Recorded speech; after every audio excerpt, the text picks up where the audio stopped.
Söyüp soğulduydu deyip oku tutup atsalar, canım kendin çıkan son odu tutup yaksalar, ya olmasa cesedim dar ağaçtan atsalar, cansız ceset sallanar, söyleyen deyip seslenir, cansız ceset sallanır, söyleyen deyip seslenir.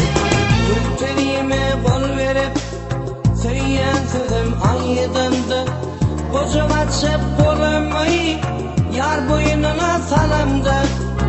Gelip dahi yenildin, kolum toğlap tutunlu, kıyından soğurup bıçağın kursağımdan vurunlu.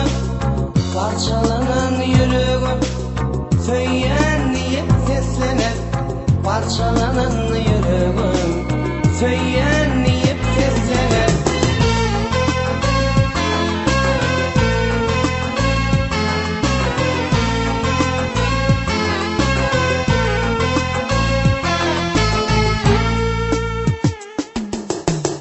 Senin atan doğundum, men kasıma çıksalar, göreysek bor bir yerde deyip hayvat atsalar, kapılıp da bildirimen gelip meni tutsalar, hancar olup yürekten kanım yere dökseler, kırmızı kan zarıyla söyleyen deyip seslenir, kırmızı kan zarıyla söyleyen deyip seslenir.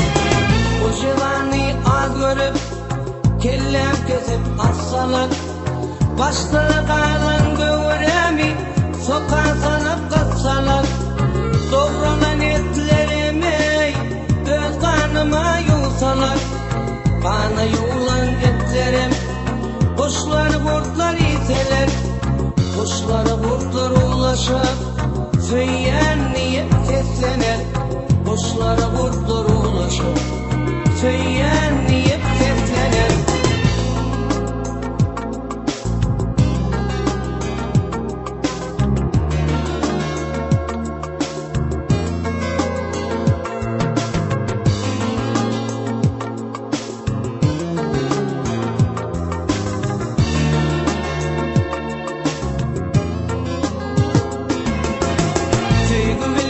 Yansın deyip üstüme ot sürtseler, sözler yarın söyleyeyim otlan sonlar depseler, köpün uğrap taşın ey akma tanıyı tutsalar, gözlerime seyredip göre dıkıp gitseler, tümmek tutun kavurum söyleyen deyip seslenir, tümmek tutun kavurum söyleyen deyip seslenir.